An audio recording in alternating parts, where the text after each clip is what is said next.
Interesting. Those are some very important points that you've made. Do continue to stay on with this. We'll talk more about how this war is unfolding at this moment. But meanwhile, let's take a look at some breaking inputs that have just come in, where the Iranian media is now rejecting the Israeli claims of destroying the Iranian Air Force's F14 fighter jets, saying that the targeted aircraft were actually decoys that were placed at Iran's Mehrabad International Airport. The Iranian publication also claims that Tehran has downed Israeli F-35 fighter jet in Tabriz. This is the fourth claim of an F-35 that the Iranians claim to have shot down.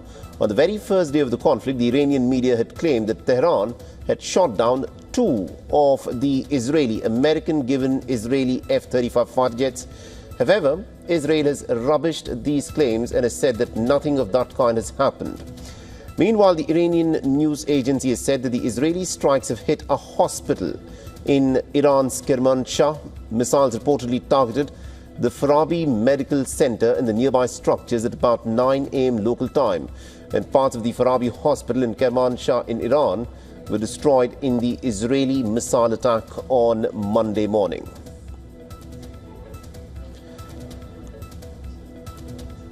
Professor Lucas, there is always a fog of war. Every time there is a conflict, the Israelis released images of the F-14 fighter jets of the Iranians that were parked and that were bombed and destroyed by them. But the Iranians claim that something like this has never happened.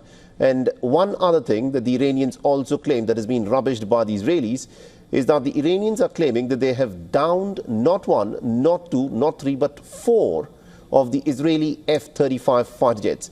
In your assessment, what impact do you think these kind of psyops have in terms of the larger narrative of the war?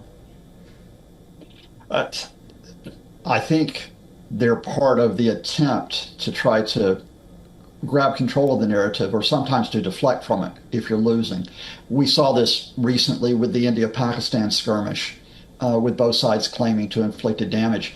I think the important thing here is that you test these claims, and you can test them fairly quickly. Look, if the Iranians have shot down Israeli F-35 jets, where are the fragments of the jets? Absolutely. Where were they downed?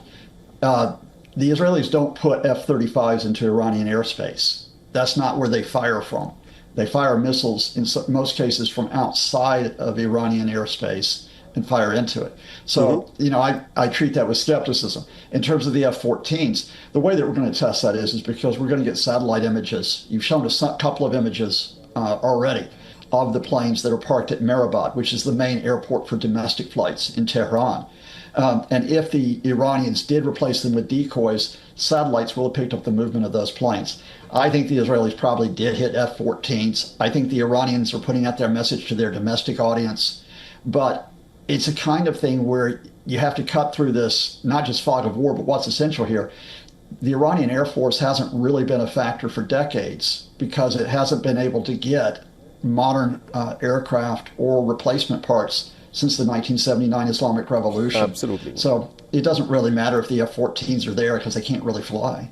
That's an interesting point. Thank you very much indeed, Professor Lucas, for joining us with that perspective there. Thank you.